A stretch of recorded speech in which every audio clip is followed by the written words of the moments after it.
ظالم بادشاہ اور لالچی ملکہ کا دردناک انجام۔ حضرت سیدنا میسرہ رحمت اللہ تعالی علیہ فرماتے ہیں بنی اسرائیل میں بڑا عبادت گزار لکڑہارا تھا، اس کی بیوی بنی اسرائیل کی عورتوں میں سب سے زیادہ حسین و جمیل تھی، دونوں میاں بیوی ہنسی خوشی زندگی گزار رہے تھے۔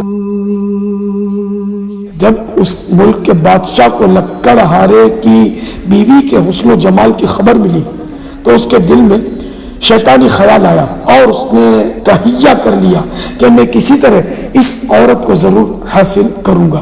چنانچہ اس ظالم بادشاہ نے ایک بڑھیا کو اس لکڑہارے کی بیوی کے پاس بھیجا تاکہ وہ اسے ورغلائے اور لالچ دے کر اس بات پر آمادہ کرے کہ وہ لکڑہارے کو چھوڑ کر شاہی محل میں ملکہ بن کر زندگی گزارے۔ چنانچہ وہ مکار بڑھیا لکڑہارے کی بیوی کے پاس گئی اور اس سے کہا تو کتنی عجیب عورت ہے کہ اتنے حسن و جمال کے باوجود ایسے شخص کے ساتھ زندگی گزار رہی ہے جو نہایت ہی مفلس اور غریب ہے، جو تجھے آسائش و آرام فراہم نہیں کر سکتا، اگر تو چاہے تو بادشاہ کی ملکہ بن سکتی ہے۔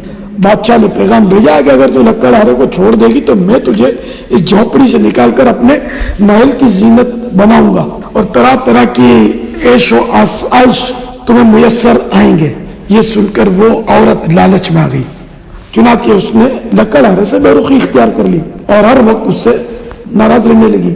جب اس نیک بندے نے محسوس کیا کہ یہ مجھ سے کترا رہی ہے تو اس نے پوچھا اے اللہ کی بندی تو نے یہ رویہ کیوں اختیار کر لیا ہے؟ یہ سن کر اس لالچی عورت نے مزید سخت رویہ اختیار کر لیا۔ بالآخر لکڑہارے نے مجبوراً اس حسین و جمیل و بے وفا لالچی عورت کو طلاق دے دی۔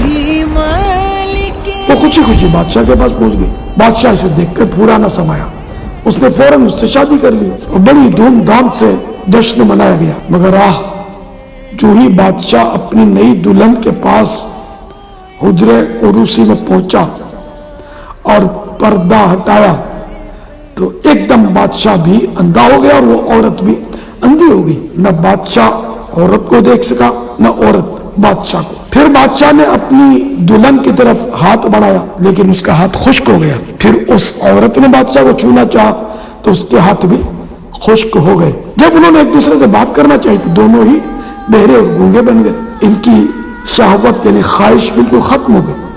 اب وہ دونوں نہایت پریشان ہوئے۔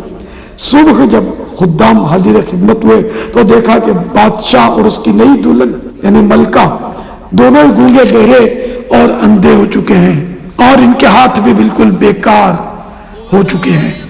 جب یہ خبر اس دور کے نبی علیہ السلام کو پہنچی تو انہوں نے اللہ تبارک و تعالی کی بارگاہ میں ان دونوں کے بارے میں عرض کی تو بارگاہ خداوندی سے ارشاد ہوا میں ہرگز ان دونوں کو معاف نہیں کروں گا۔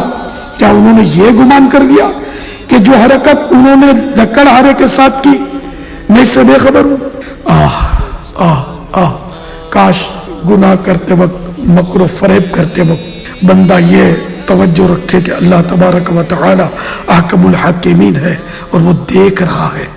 فرمان مصطفیٰ صلی اللہ تعالی علیہ وآلہ وسلم جو کسی عورت کو اس کے شوہر کے خلاف اور کسی غلام کو اس کے آقا کے خلاف ابارے وہ ہم میں سے نہیں۔ کاش اس فرمان مصطفیٰ صلی اللہ تعالی علیہ وآلہ وسلم کو وہ عورتیں بھی توجہ میں لائیں جو اپنے بیٹوں کو اپنی بیوی کے خلاف یا وہ نندیں جو اپنے بھائی کو بھابھی کے خلاف بھڑکاتی ہے۔ کر لے توبہ رب کی رحمت ہے بڑی، قبر میں ورنہ سزا ہوگی کڑی۔ صلو علی الحبیب صلی اللہ تعالی علی محمد۔